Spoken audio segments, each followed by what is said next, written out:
Ok.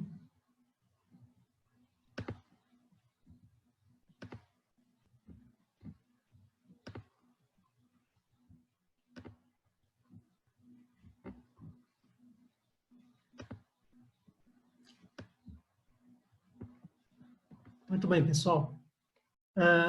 Sejam bem-vindos ao grupo de estudo e pesquisa em comportamento humano, tá bom? E a Escola de Psicanálise de São Paulo. A Escola de Psicanálise de São Paulo, vocês já conhecem, a maioria de vocês já conhece, ela é coordenada e dirigida pela Débora Damasceno, e em parceria com a escola nós desenvolvemos esse curso, né, com o objetivo de melhorar, aumentar, de aperfeiçoar teu conhecimento em neurociência aplicada à psicanálise. Hoje eu vou falar um pouquinho do que é o Grupo de Estudos e Pesquisa em Comportamento Humano, o que exatamente a gente faz, certo?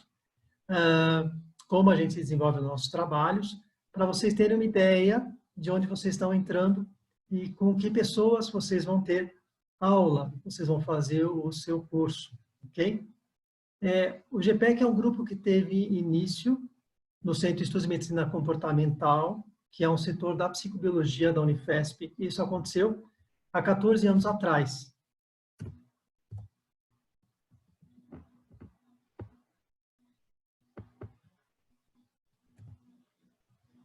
Ok?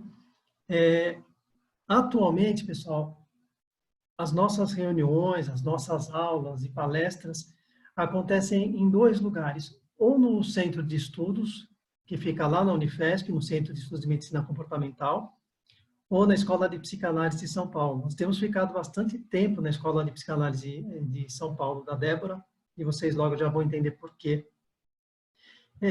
Esse grupo foi idealizado e, a princípio, eu tinha a intenção de reunir 5, 6 pessoas para se desenvolver estudos em neurociência e psicanálise. Não tinha essa ideia de para onde a gente iria com o passar do tempo, né? No começo, a ideia era sentar e só estudar. Para minha surpresa, quando eu abri o grupo, eu tive mais de 150 candidatos. Desses 150 candidatos, eu escolhi 45 candidatos e o grupo começou já grande, com 45 candidatos. E dali ele foi se formando e as ideias foram sendo desenvolvidas. Eu é que idealizei o grupo e hoje ainda sou eu que coordeno durante esses 14 anos. Como disse a vocês, eu sou médico, sou neurologista clínico, sou psicanalista neocleiniano, sou professor de neurofisiologia humana e eletrofisiologia clínica, né? Hoje eu não atuo como professor de neurofisiologia humana e eletrofisiologia clínica, eu atuo em eletrofisiologia clínica, vocês também vão entender. Meu nome é Paulo de Mello. O currículo Lattes, meu currículo vai estar à disposição de vocês, se vocês quiserem conhecer um pouco mais das coisas que a gente fez, tá bom? Eu acho isso importante para vocês conferirem. Os trabalhos do GPEC, então, como eu disse a vocês, eles foram se expandindo, né? E sempre com foco para as áreas de neurociência e psicanálise. No início, foi muito legal, porque eu sempre dei aula de neurofisiologia humana também, e a Edna, que vocês já conheceram, eles vão poder se apresentar, ela também vai se apresentar. A Edna, ela é professora de fisiologia também, ela dá aula na PUC, e aí a gente fez durante muitos anos, a gente fez um pupurri, ou seja, ela dava aula de neurociência e eu fazia a aula de psicanálise dentro do modelo neocleiniano, e com isso a gente foi juntando, encontrando pontos de convergência entre uma área e outra. Daí nasce duas áreas dentro do GPEC, do Grupo de Estudos e Pesquisa e Comportamento Humano, que foi a área de neurociência e a área da psicanálise. Eu passei a coordenar a área de psicanálise, a Edna na área de neurociência, e eu coordenava o grupo de estudos também. Acima de mim tem o José Roberto Leite, que é o chefe do setor do Centro de Estudos de Medicina Comportamental lá da Unifesp. Aí os estudos foram se ampliando e foi necessário, com o tempo, a gente incorporar novas áreas. Quer dizer, à medida que o conhecimento, a gente necessitava de mais conhecimento, a gente foi incorporando outras áreas, né? Hoje a gente conta com uma área de filosofia, né? Vocês vão conhecer o Lázaro, psicoterapia corporal da Ana, estados de consciência do Celso e metodologia de estudo, pesquisa e publicação da Tássia, que também é uma psicanalista kleiniana. Hoje essa é a situação que a gente se encontra. Essas áreas elas estão em atividades, produzindo textos. Hoje nós contamos com um site, né, do GPEC. Neste site do GPEC nós temos condição de ver alguns trabalhos, a gente tem condição de ver alguma coisa sobre estimulação magnética transcraniana. Temos um Instagram e temos um canal de YouTube.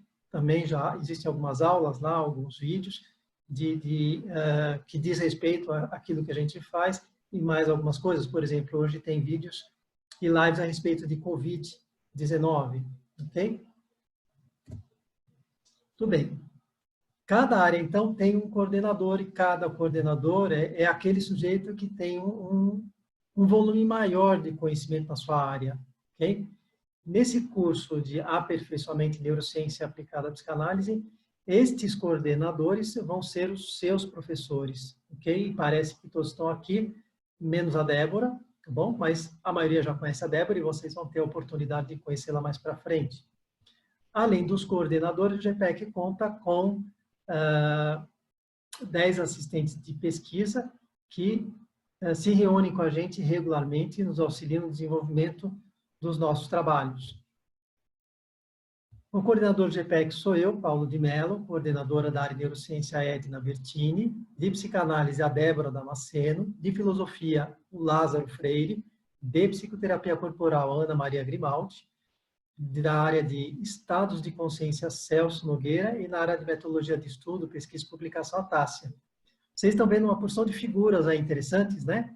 Essas figuras, elas representam nesse slide o volume de conhecimento que juntos nós desenvolvemos. Porque cada um de nós tem uma formação diferente. Eu fiz questão, quando formei o grupo, de trazer pessoas da área da psicologia, da psicanálise, da filosofia, da fonoaudiologia, da fisioterapia, ok? Matemático, enfim, pessoas de áreas completamente diferentes. Então, você vai encontrar pessoas, por exemplo, deixa eu aqui dar um realce. Eu acho que vocês estão vendo aqui um realce de luz, né? Como o meu supervisor falecido aí há alguns meses atrás, José Tolentino Rosa, que era neocleiniano, né? Elizabeth Spinos, José Blegger, que é uma das razões porque eu estou indo fazer o doutorado, estou fazendo doutorado na Argentina, ele é o que deu início à teoria neocleiniana, ok? O Freud, a Melanie Klein, né? Esse aqui o Celso conhece bem, né, Celso? O Ken Wilber, esse aqui eu acho que a Ana nunca viu, né, Ana? É o Genovino Ferri, o Reich, o Lacan, né, o Firenze, o Pichon Rivière, o Winnicott e o Bion. Esse aqui é o Marx Holmes, temos neurociência, temos filosofia, enfim. Cada um desse grupo conhece um pouco mais a respeito de cada um desses autores, e eu costumo dizer para todos os coordenadores e assistentes que, juntando todos nós, dá quase um, certo? Nós somos quase um.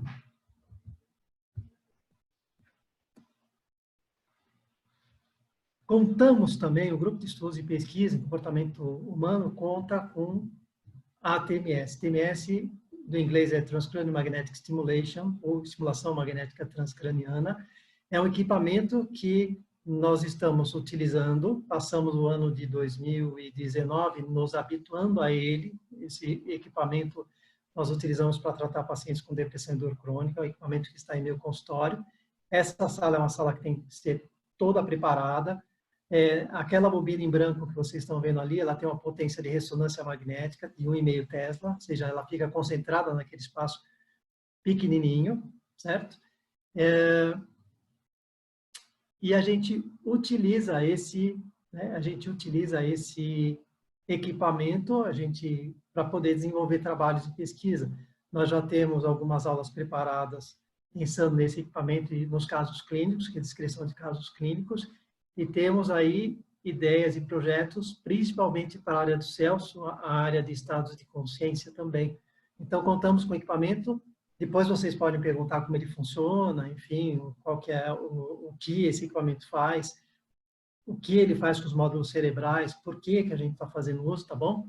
Essa é só uma apresentação, a gente depois vai abrir essa nossa conversa.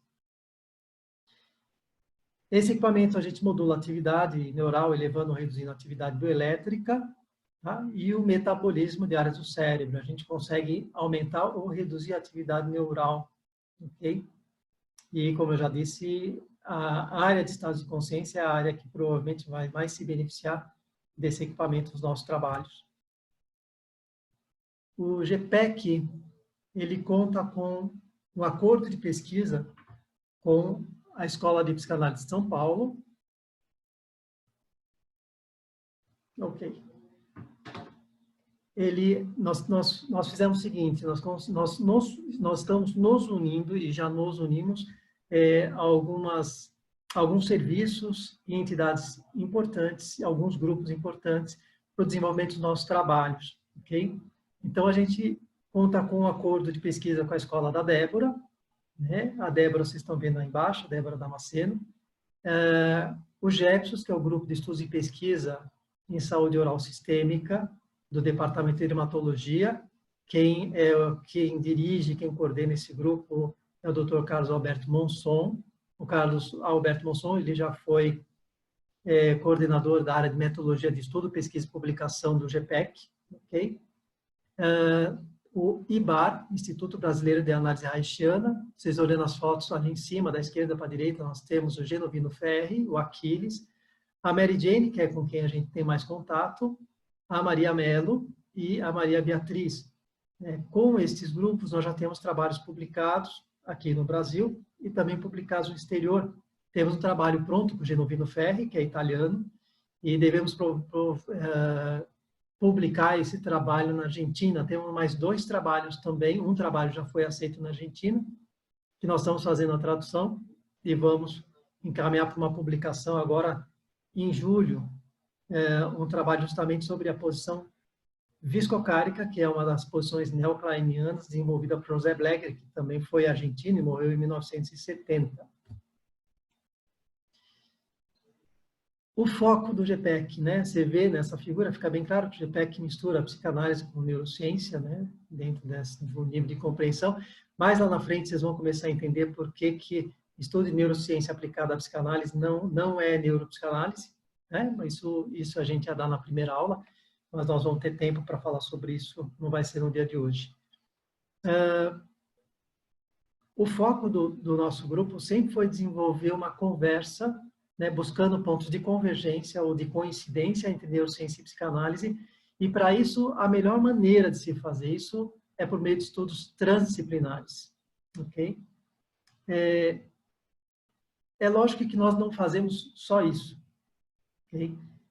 Outros objetivos também do GPEC, além de fazer a busca de campos, né, transdisciplinares entre neurociência e psicanálise, inclui estudos sobre consciência, violência e senescência, né? Então, sempre que surge no país, durante aquele ano, uma situação de maior violência, a gente procura estudar violência, por exemplo.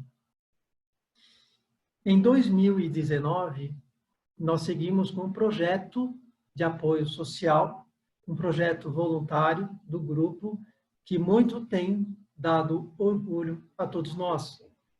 Nós passamos a ministrar palestras e encontros em vários lugares, né? Vocês olhando as fotos, vocês vão ver na Associação Paulista de Medicina, né, em escolas e universidades, em clínicas psiquiátricas, no Centro de Valorização da Vida, no CVV, okay? E onde mais a gente for chamado.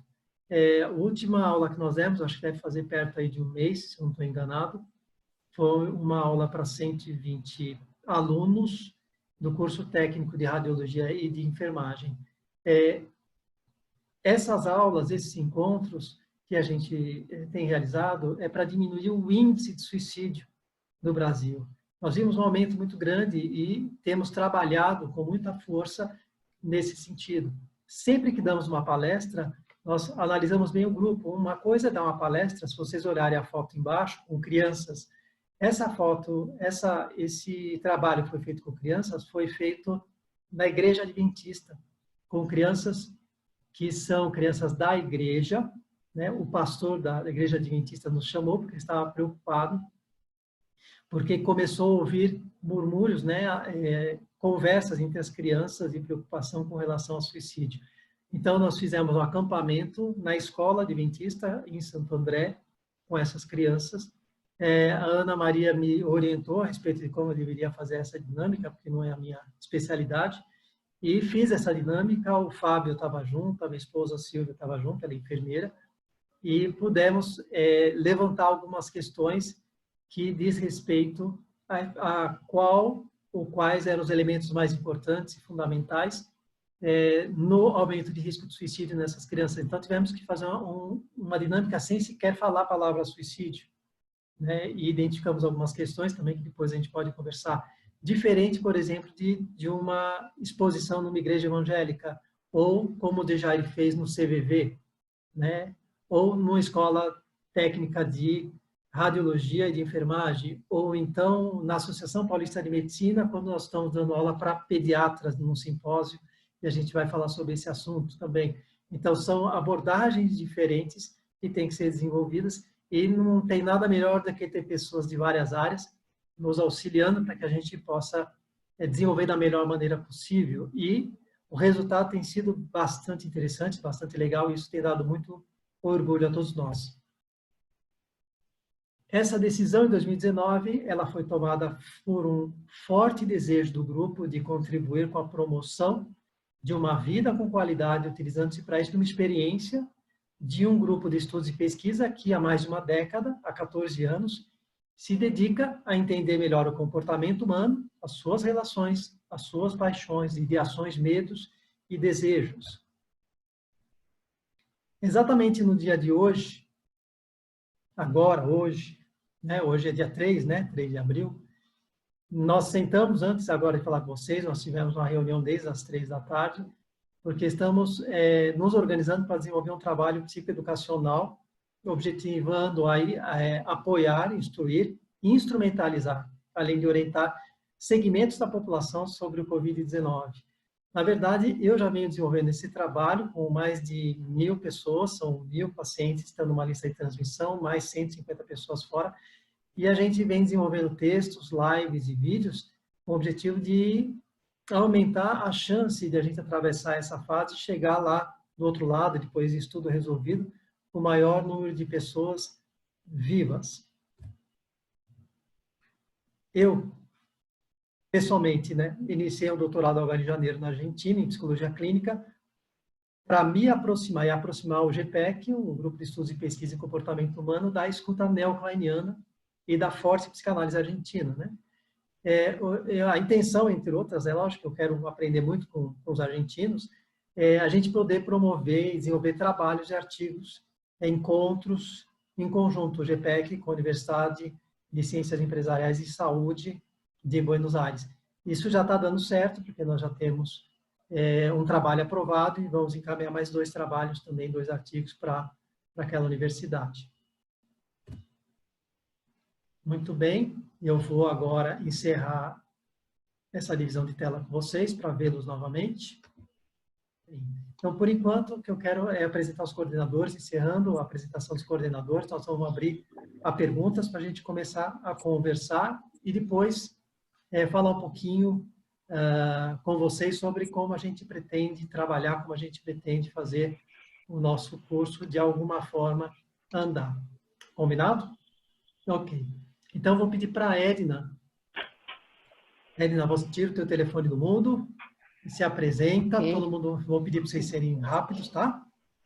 Mas suficientemente, né? Que seja suficiente, que nem mãe suficientemente boa, tá bom? Tá bom. Boa noite a todos, sejam muito bem-vindos. Bom, meu nome é Edna Bertini.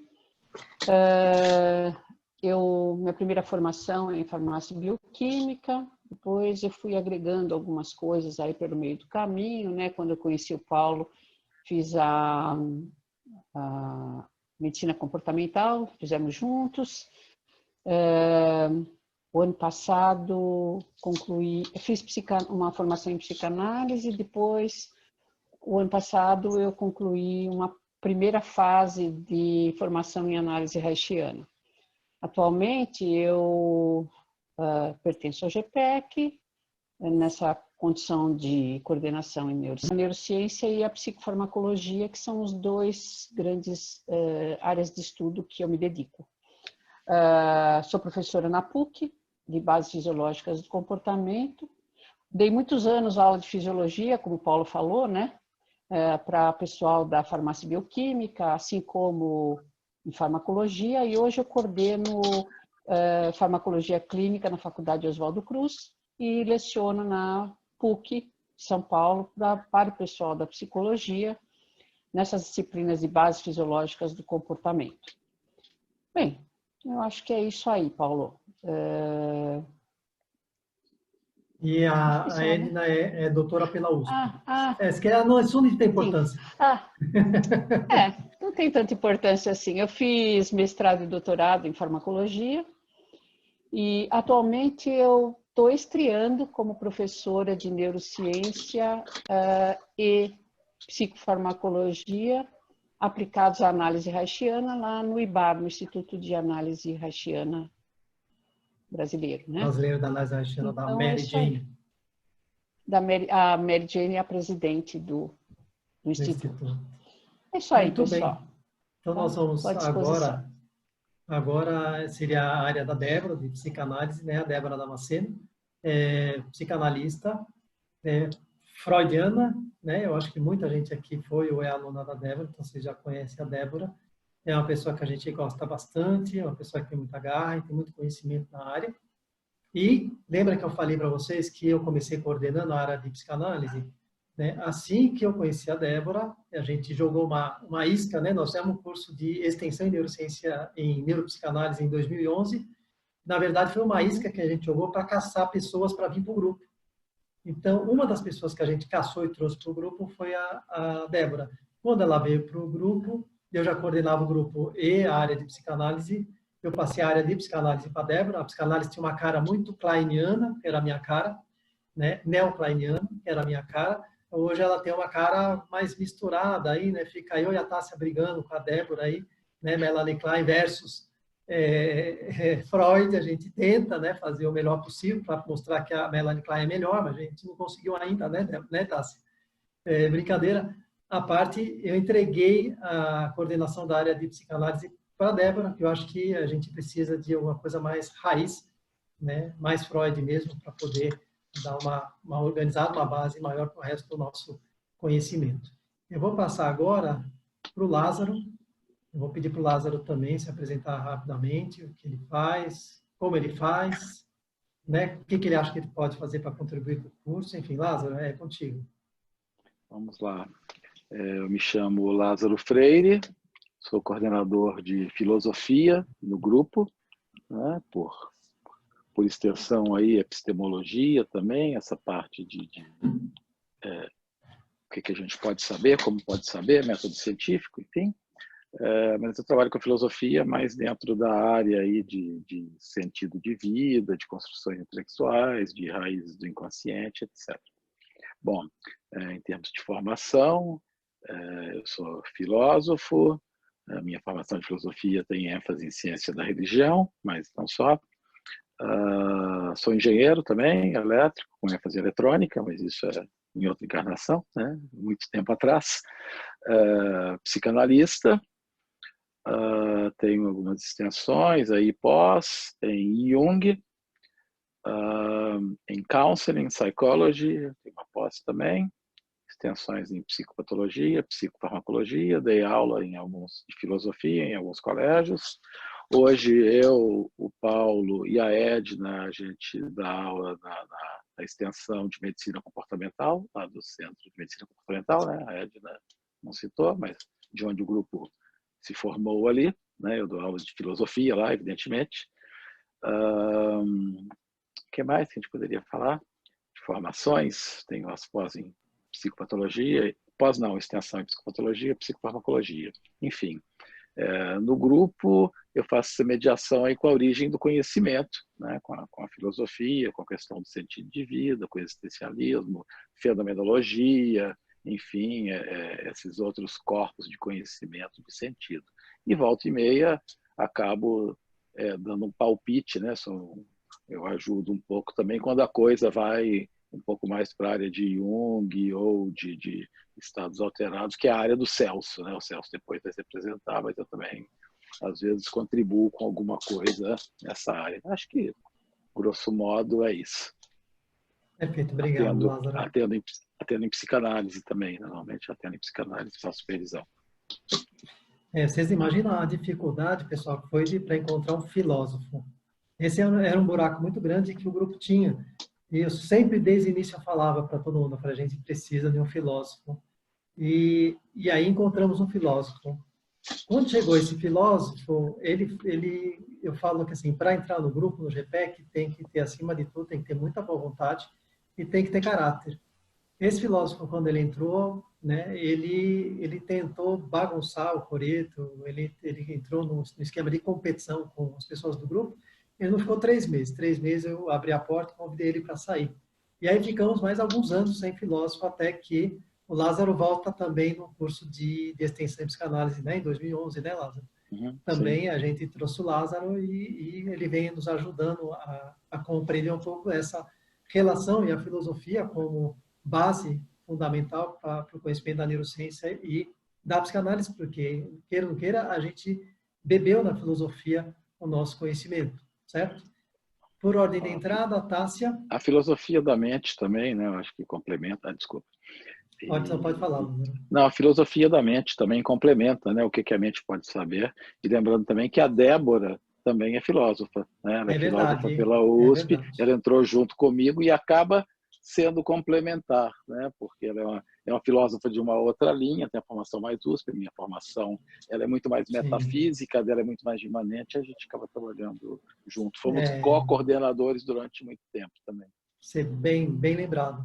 Quando os dois entraram, a gente trouxe os dois do curso de extensão em neuropsicanálise, naquela época, em 2011, e eu precisava preencher a vaga, né? Eu queria passar a área de psicanálise para alguém e precisava de alguém que fizesse filosofia, ou seja, que entendesse filosofia, fosse filósofo para desenvolver a área.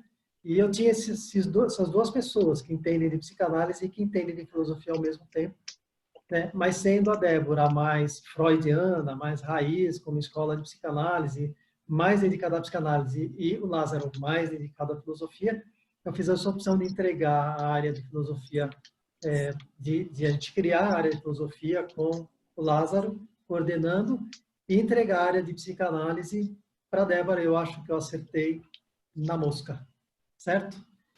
Eu vou passar agora para a Tássia. A Tássia precisa só abrir o microfone. Abriu? Okay. Sejam muito bem-vindos. Eu sou Tássia Borges, vou falar um pouco da minha formação. Minha primeira formação foi Letras pela Universidade de São Paulo. Depois eu estudei psicanálise freudiana e fiz um grupo de estudos de Lacan também. E quando eu comecei a atender, fiz supervisão e faço até hoje com uma psicanalista kleiniana, que foi quem me apresentou a Melanie Klein, daí que começou a minha paixão pela Melanie Klein. Na clínica que eu atendia anteriormente, eu atendia no mesmo lugar que o Lázaro, que foi quem me convidou, e sou grata muito até hoje, por ter me convidado para ingressar no GPEC, né, porque havia uma vaga de metodologia há 5 anos, isso já o tempo passa, e lá eu comecei a entrar em contato com um grupo para compreender as necessidades de publicação, pesquisa, fazer o pessoal, como diz o Paulo, né, o nosso grupo é uma Ferrari, mas estava parada na garagem, a gente agora já saiu e está andando aí, né, nas ruas. Além disso, eu leciono em algumas escolas de psicanálise aqui no Rio de Janeiro. Aqui em São Paulo, uma delas é a escola da Débora Damasceno, né? Escola de Psicanálise de São Paulo. E também coordeno um grupo de estudos de Melanie Klein, que é para quem eu estou dedicando os meus estudos e pesquisas atualmente. É isso.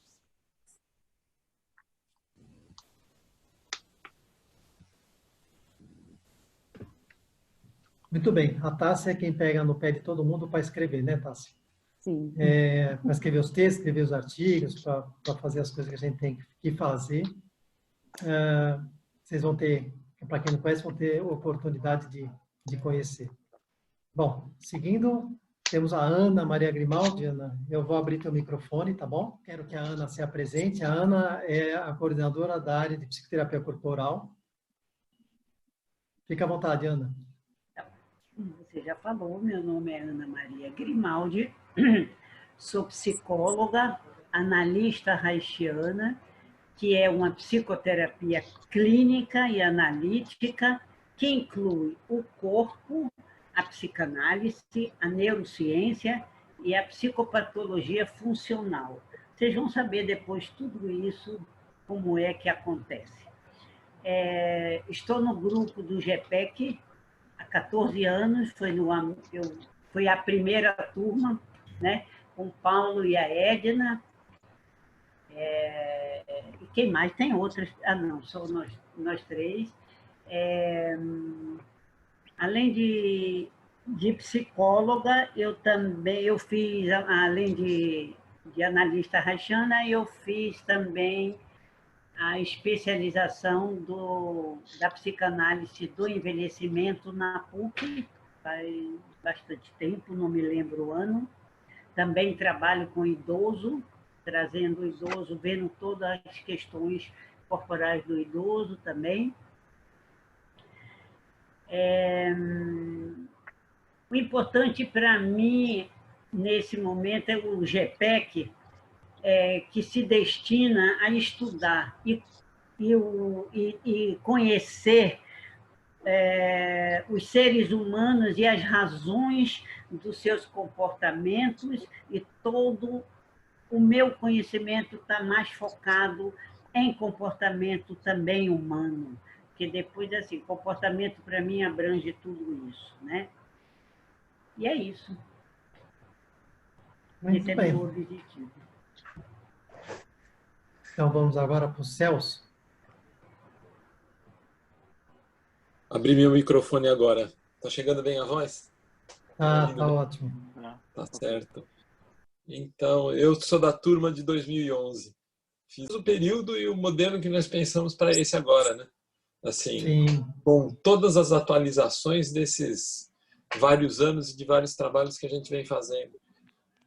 Eu me encantei com o grupo pela profundidade, mais do que até pela profundidade de conhecimento que traz, pela perspectiva que a gente sempre tem de buscar soluções e de procurar integrar o que de melhor tem no conhecimento humano, o que de melhor tem de conhecimento na ciência, que a gente possa utilizar, vamos dizer assim, no nosso. Mais me encanta de participar desse grupo é justamente o que o Paulo falou no início, são as pessoas que dele fazem parte, tá? Ele falou no começo lá e colocou até uma foto de um dos mentores, vamos dizer assim, da minha visão, que é uma visão que busca um conhecimento mais integral do ser humano. E nessa visão, nessa busca de conhecimento, eu sempre fui levado a perceber o quanto que os estados que nós passamos de consciência interferem na nossa capacidade de atuação. Eu digo isso antes de ter falado até meu nome, né? Eu sou Celso Nogueira, participo do grupo, sou psicólogo, psicologia foi a minha formação mais recente. Logo que eu acabei de fazer psicologia, eu passei a fazer parte do grupo. Então, eu me formei em 2010, peguei meu certificado em psicologia. Em 2011 eu estava no grupo. Só que eu vinha de uma carreira na área de administração, na área de marketing e na área das terapias. Conheci a Ana há mais de 20 anos e comecei, a partir daí, a incluir o corpo em todos os trabalhos que eu faço para busca de desenvolvimento humano. E percebendo, por isso a gente até tem o nome desse setor de estados de consciência, que é assim, a gente tem estados de consciência que a gente experimenta vários deles, e nós vamos ter oportunidade de ver isso, né? Antigamente, vamos dizer assim, a visão era muito procurando ver quais são os estados diferentes, alterados e tal, mas hoje em dia, com tanta coisa que acontece, é bom que a gente pense em quais são os estados que a gente atua e que fica bem com eles. Então, a minha busca vai bem por esse sentido, procurar integrar todo o conhecimento para que a gente possa ter uma função de aplicar e de ajudar no processo de desenvolvimento de pessoas e de desenvolvimento e expansão da consciência. Procuro fazer isso pessoalmente, acho que primeiro a gente faz o dever de casa e aí oferecer isso para os clientes, para a comunidade, para grupos. Então aí entram várias coisas. Meditação, entra busca de quais são as opções que a gente tem para promover esse desenvolvimento e o estado que nos faz ficar de bem com a vida. Acho que isso é fundamentalmente, acho que eu me apresento assim, não sei se tem alguma coisa mais formal que o Paulo talvez me dê uma dica, mas acho que está bom desse jeito. Não tem nada de formal não, Celso. A ideia é as pessoas saberem um pouco quem somos. Esse é o primeiro contato. Depois, cada um de nós vai ter a oportunidade de dar algumas aulas, um conjunto de aulas, e aí as pessoas vão ter chance de conhecer aí mais de perto. O que nós vamos fazer, né? Tínhamos no início, no dia 27, uma aula, eu tinha uma surpresa muito legal para vocês no dia 27, e não pudemos fazer esse trabalho no dia 27. Eu não vou falar com a surpresa, que de repente ela dá certo ainda, quando a gente começar presencialmente. Então, aí não vai deixar de ser surpresa, né? E um trabalho bem legal que a gente vai começar no dia 27. O cronograma já está todo montado. Vocês não imaginam a dificuldade que foi montar o cronograma, porque nós somos em 7, né? São 6 coordenadores, mais eu, então somos em 7 coordenadores no total. E cada um com uma agenda diferente, né? Que nem a Ana e a Edna tinham uma viagem para a Itália, apresentar um trabalho na Itália em agosto, né, Edna e Ana? Então, a gente tem que ajustar todas essas datas. E, olha, reunimos muitas vezes para ajustar todas essas datas para que tudo desse certo. Eu e a Edna mesmo tínhamos datas ainda que a gente não sabia nem como ia resolver com as aulas do Centro de Estudos de Medicina Comportamental lá no Unifesp, porque a gente montou todo o cronograma. Quando mudou todo o cronograma, o pessoal lá do Centro de Estudos, lá na Unifesp, entra em contato com a gente e falou: gente, olha, o curso foi adiado para agosto, o curso deles, lá de medicina comportamental. E mudaram tudo e as nossas agendas batiam, mas eu já tinha tomado uma decisão de que a nossa agenda a gente não ia mexer. Falei para ele, na nossa agenda não mexe. Eles vão ter que se virar lá, vão ter que resolver lá, mas o nosso curso vai continuar, porque a gente resolveu isso tudo com muita antecipação. Já fez com antecipação porque todos nós damos aulas em outros lugares, tal. Então, se alguém nos chama para dar uma aula, uma palestra, alguma coisa, não, a gente não pode nesse dia porque já está todo estruturado. E ficou redondinho. Aí aparece o coronavírus. E tudo desanda, né? Tudo vira de ponta cabeça. Nós, por exemplo, nós temos reuniões no grupo de estudos do GPEC, que vocês também estão convidados, quando tudo voltar ao normal, que a gente se reúne à tarde, às sextas-feiras, tem datas especiais para isso, não são todas as datas.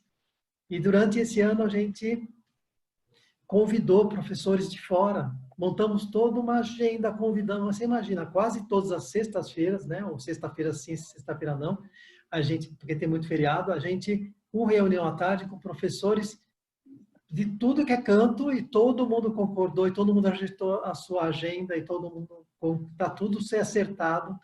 Também, uma das pessoas que ia dar aula para a gente é a Molina, que está por aí, e que é do próprio grupo. Algumas reuniões são fechadas do grupo, que tem um caráter mais administrativo, mas 70% das reuniões são reuniões abertas com convidados. Esse foi o primeiro ano que a gente resolveu fazer dessa forma, porque as reuniões sempre foram fechadas de desenvolvimento para o desenvolvimento de conhecimento dentro do grupo. E, de repente, surge o coronavírus e o que acontece? Né? Vai tudo por água abaixo. Então, a gente já não consegue, já não vai ter mais convidado. A Tássia mesmo tinha um simpósio, que no dia 4 agora, amanhã, né, Tássia? Amanhã, isso mesmo. Dentro do modelo kleiniano, simpósio sobre Melanie Klein. nesse simpósio, ela gentilmente me convidou para falar sobre o modelo neocleiniano na Argentina, como as coisas estão acontecendo. E, no final das contas, não vai ter simpósio. Nós vamos ter que deixar para depois também, certo? A viagem para a Itália da Edna e da Ana também, para apresentar o trabalho também, já foi para o brejo, não foi? Já foi. Já foi para o brejo. Infelizmente, também não nós vai ter. Colocamos a Ferrari na garagem de novo. Nesse sentido, sim, né? Já que a Ferrari é italiana. Né? Mas o que a gente tem que fazer é uma oração para o Genovino Ferri continuar vivo, porque o homem deve ter o quê? Uns 70 já? Você já tem que fazer uma oração para ele continuar vivo. Deve ter uns 70 anos. Está lá no meio da Itália, está no meio do fogaréu lá, né? Então, vamos torcer para que dê tudo certo. Paulo, fala, Celso. Hoje eu estaria em Recife, num congresso com a Latino-Americana de Bioenergética, só que foi adiado também. No final, a vida de todo mundo mudou de ponta cabeça, profissionalmente, né? Muita coisa mudou. Todo mundo está tendo que se reinventar, né? E aí a pergunta é: o que nós vamos fazer? Quando vamos começar?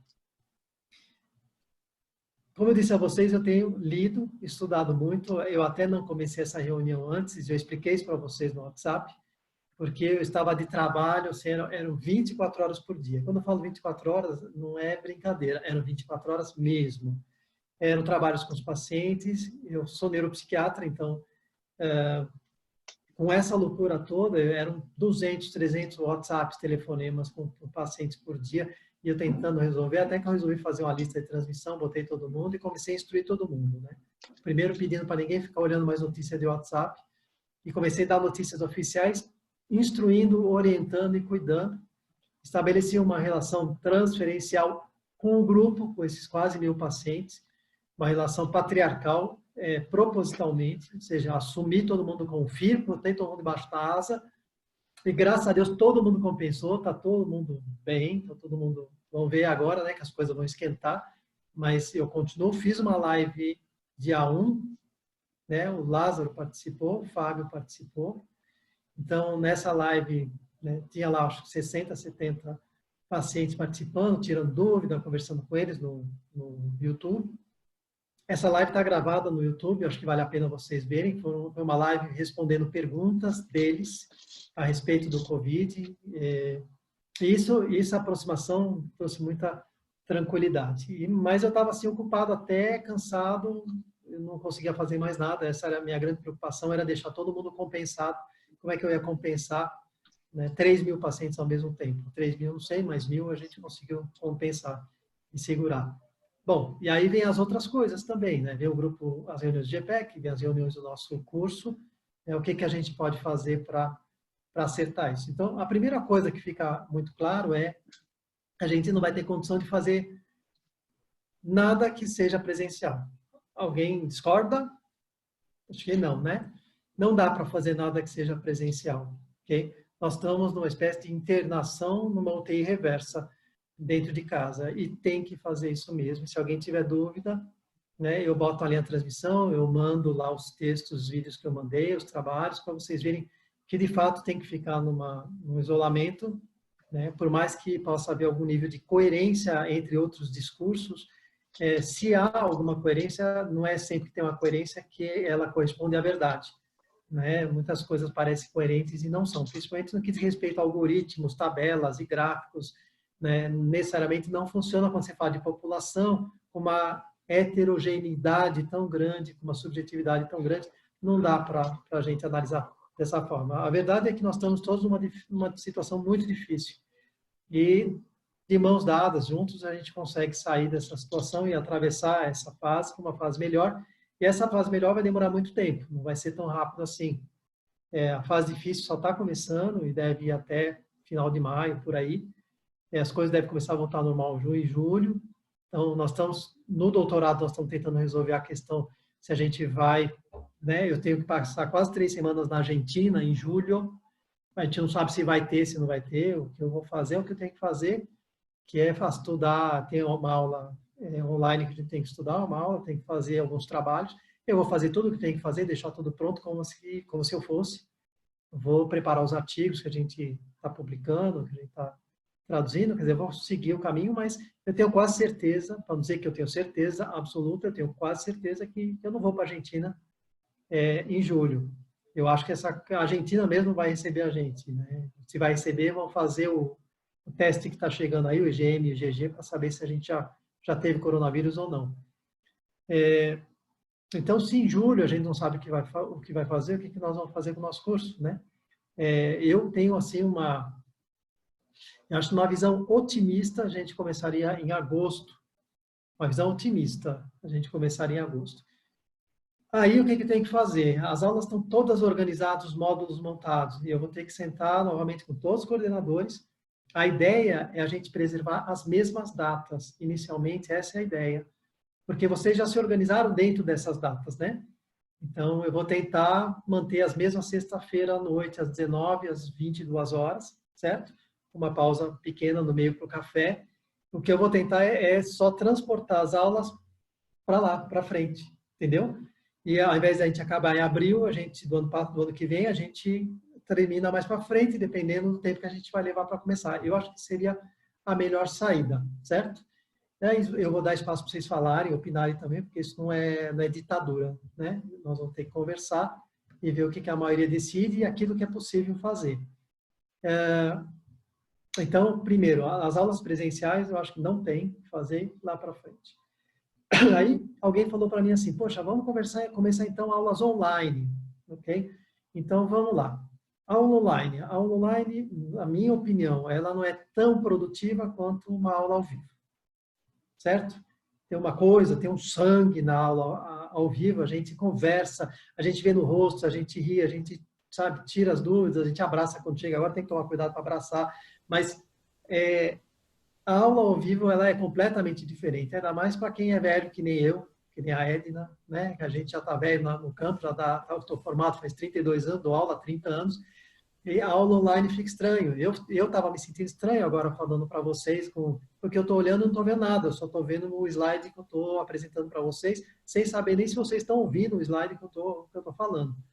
Né? De repente, a conexão de um eu não estou sabendo. Se eu estou dando aula, eu estou vendo quem está atento, quem não está, a gente chama atenção para uma coisa, não.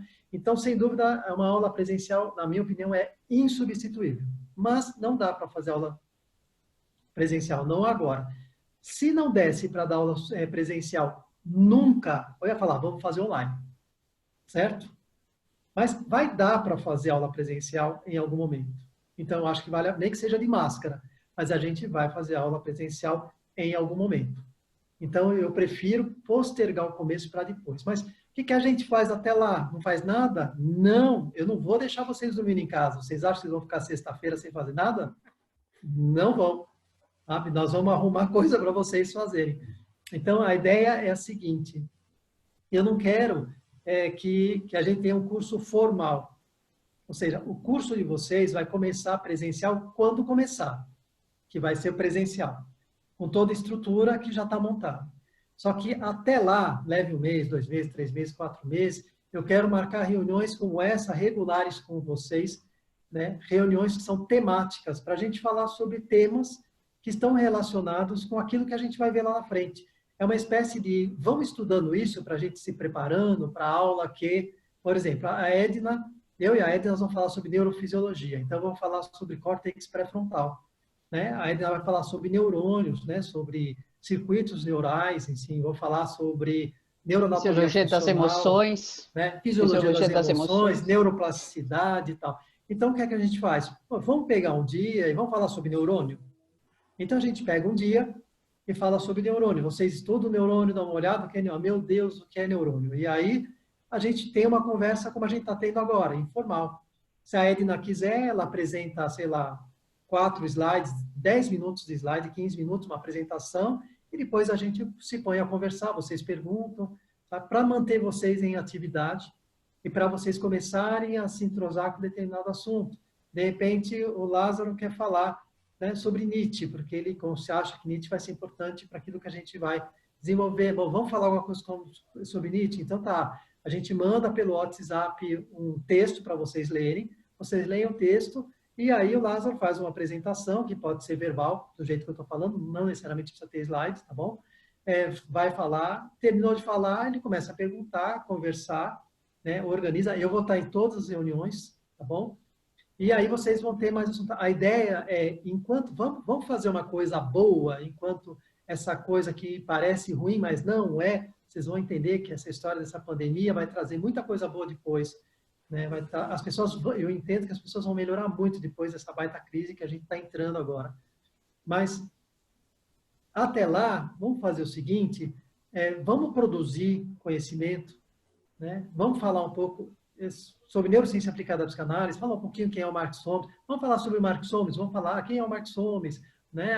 Eu sou um psicólogo, sou africano, parará, tarará, falar um pouco do trabalho dele, o que é, porque a gente considera que não é neuropsicanálise, porque é. Ou seja, a ideia é a gente tirar pelo menos aí 1 hora, 2 horas, né?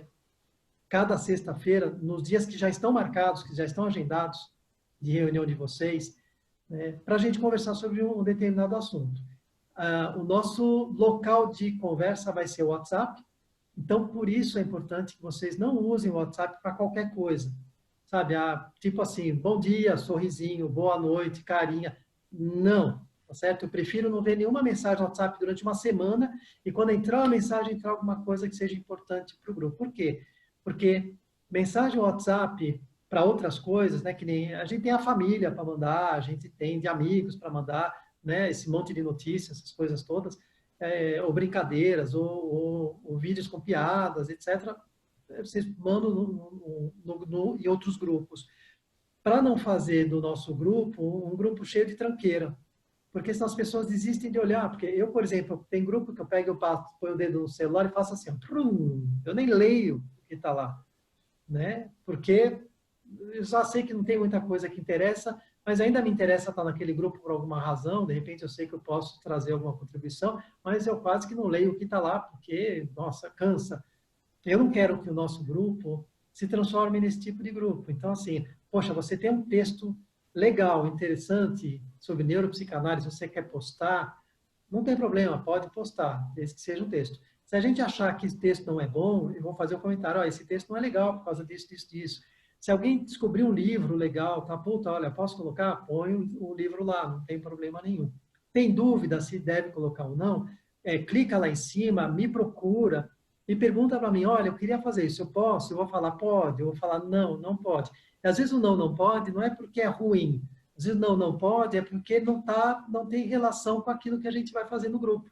Pode ser uma coisa super legal, a notícia que inventaram a vacina do Covid lá em Israel, em gotas, e que semana que vem vai chegar aqui no Brasil. Muito legal, mas não ponha no grupo, porque não tem nada a ver com neurociência aplicada à psicanálise. Às vezes, eu mesmo tenho essa dificuldade, porque, principalmente como médico, às vezes eu vejo uma notícia que eu falo, poxa vida, eu preciso alertar esse pessoal que tem que usar máscara. Eu tenho vontade de pôr em todo o grupo, em todos os grupos, mas eu não ponho. Eu ponho naqueles que eu sei que eu tenho mais alcance ou que eu posso colocar, mas não vou colocar em todos os grupos.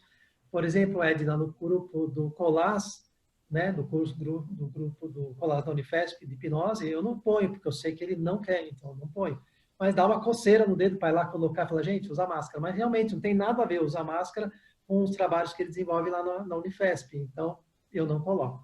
Então, primeiro, assim, as regras para a gente usar WhatsApp. Não tenham medo de escrever, mas escrevam coisas importantes, ok? Coisas que têm a ver com neurociência, com psicanálise, com filosofia, sabe? Não precisa ser só neurociência aplicada à psicanálise. Pode ser neurociência, pode ser psicanálise, pode ser filosofia, pode ser estado de consciência, pode ser sobre Ken Wilber, adoro, né? A psicologia integral do Ken Wilber, olha o sorriso do céu, isso aí. Então, pode ser sobre Ken Wilber, pode ser sobre José Blegger, pode ser sobre o Freud. Tem um filme legal do Freud? Tem problema, pode botar o filme legal do Freud, tá certo? Então, assim, procurem ficar no tema. Isso ajuda bastante, enriquece, colocar textos, colocar livros, colocar artigos que são interessantes, sabe? Perfeito. Ah, mas eu quero começar a escrever alguma coisa. Quer escrever alguma coisa? Pô, legal, tem a Tássia aí para orientar. Coloca ali, a Tássia vem, conversa. De repente, vocês estão começando, mas já estão a fim de desenvolver algum tema, a gente já começa a desenvolver alguma coisa. O nosso curso não vai ter prova, tá bom? Vocês vão ganhar um certificado pela presença, vocês vão ter que ter 70% da presença, então presença é presencial, ok? Esse é o primeira situação. Então, recapitulando, nós vamos ter aula presencial quando começar. E por que não vamos fazer aula online? Não, não é só porque a aula online não é igual à presencial. É porque existe uma possibilidade bastante razoável de, a qualquer dia, eu ser convocado para trabalhar na linha de frente no atendimento dos pacientes com coronavírus. Eu moro em Santo André não tem um número infinito de médicos, já tem hospitais em campanha no estádio Bruno Daniel, de Del Antônio, em outro lugar, e o prefeito aqui está muito 10, está fazendo coisas muito interessantes aqui, e eu tenho quase certeza que a coisa vai explodir de tal forma, porque eu estou vendo as pessoas andando pela rua aí, então eu acho que vai explodir de tal forma, vai ser uma coisa tão horrorosa, e lógico, o médico está ficando doente. Eu perdi ontem um amigo, um ginecologista que se formou comigo, um médico, que trabalhava em São Paulo, aqui no Jabaquara, morava aqui no Jabaquara. Ele morreu ontem de coronavírus. Então, assim, a gente sabe que vai precisar substituir médicos e técnicos de enfermagem, enfermeiros. Isso vai ter, porque a gente vai ficando doente e os outros vão ter que ir entrando.